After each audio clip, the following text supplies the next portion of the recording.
January 21st, 2019. I awoke to a boom, shattering glass. I sat upright, going from peaceful sleep to my heart racing. I look around the room and found it. A large red brick. This brick was thrown through my window right at a place where I had a sign posted. In Spanish, English, and Arabic. The sign said, "No matter where you're from, we are glad you are our neighbor. No importante de dónde eres, estamos contentos que seas nosotros vecinos."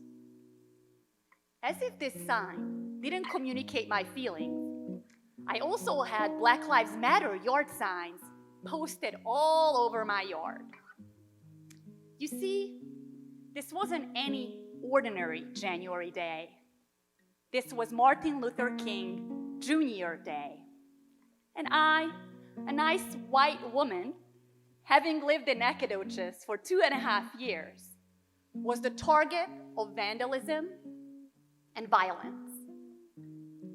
My parents, who live in Dallas, called me frantically. They pleaded with me, "Honey, you don't need bold signs on your yard to be an activist. Why draw attention to yourself? We suggest you remove those signs. We worry about your safety." Now, to embarrass my parents, they're actually out here in the audience. Mom and Dad, wave your hand. Rokfel Kezedek, that was in Hungarian. Anyway, back to the story. I don't want to embarrass them. Luckily, it's dark out there. So as a white woman, I have to follow my actions according to the yard signs. Yard signs are not enough. And guess what?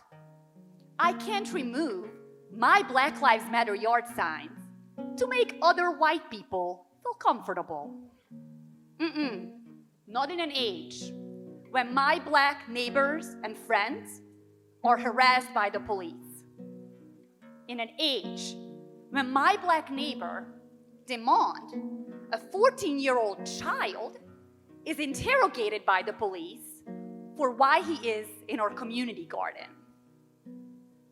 Not in an age where a local bar posts a sign in Nacogdoches stating, "We're closed due to the China virus." As a white woman, I fight racism by talking to my white friends, white family, white colleagues, pretty much any white people I can find, and there's a lot of them, about it. You see, fighting for social justice, for me, goes beyond yard signs.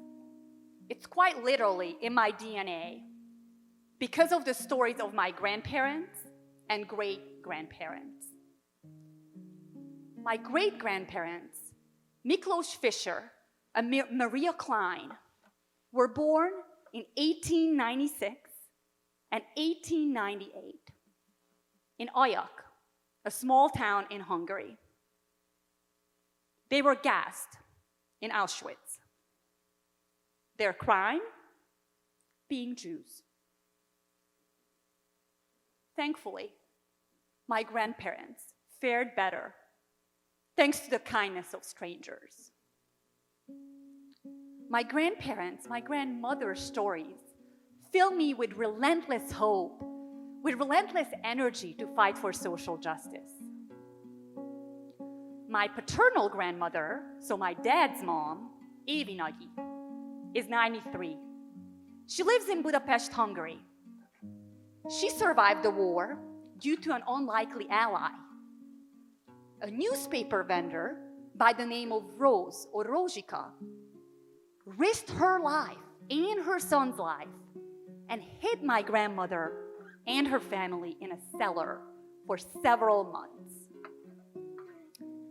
My maternal grandmother, or my mom's mom, Magdi Nagy, survived the war because of the kindness of distant relatives and neighbors who took her in, clothed her, fed her, and treated her as one of their own. This is what I know from my grandmother's stories. no matter where you are in the world, you need a supportive community. None of us fight the fight for equality and justice on our own. So you may ask yourself, what does this look like in East Texas? Trust me, when I first moved to Nacogdoches, I heard the stereotypes. East Texas is full of racist rednecks. East Texas is completely homophobic. Well, some of those stereotypes may hold a tiny, tiny kernel of truth, but there is another truth alongside them. I've met incredible activists, community organizers, faith leaders who are tirelessly fighting for social change in our communities. For example, in 2017, I met a group of activists in Nacogdoches who've organized something called Lavender Prom to support trans, lesbian, and gay students. After finding out that a local high school did not allow same-sex couples from attending. Then there's Nacogdoches NAACP.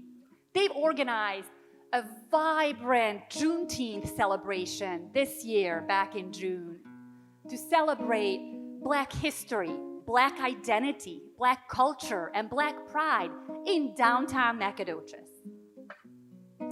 And there's Pastor Kyle Childress of Austin Heights Baptist Church, who introduced me to my favorite rabbi, Neil Katz. After finding out I was Jewish and I was yearning to connect to other Jews.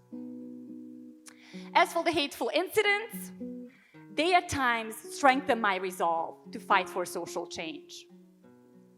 After the brick incident, I partnered with Nacogdoches NAACP, and we handed out 100 Black Lives Matter signs across town.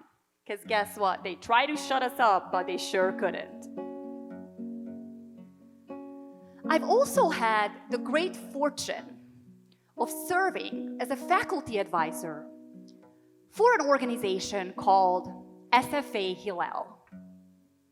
SFA Hillel is an organization dedicated to supporting Jewish students on campus.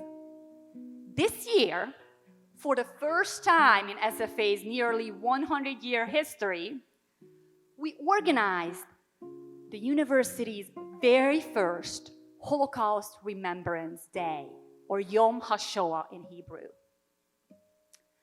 My dear family friend and Holocaust survivor, Dr. Zsuzsanna Ozsváth, spoke to students about surviving the Hungarian Holocaust. The outpouring of support for this event was tremendous. 170 people attended. Various news outlets covered the event. Community members, students, faculty, and staff were delighted to hear and moved to hear from a living Holocaust survivor. A painful treat that my children and grandchildren will probably never have. They won't hear directly the testimony of a Holocaust survivor. In closing, my hope is this. I hope that East Texas will be a place where young and old generations will fight together to protest police violence and racial profiling. A place where white residents will fight alongside Black leaders to eradicate systemic racism. A place where you can take anyone you want to prom. A place where we assume the best in people at the grocery line or at the stoplight, regardless of their skin color or immigration status. Till then, a brick thrown through the window is a reminder of the work we have left to do. Thankfully, I do not stand alone, but with so many others in East Texas who are tirelessly fighting for social justice in our communities. My name is Flora Farago. Thank you.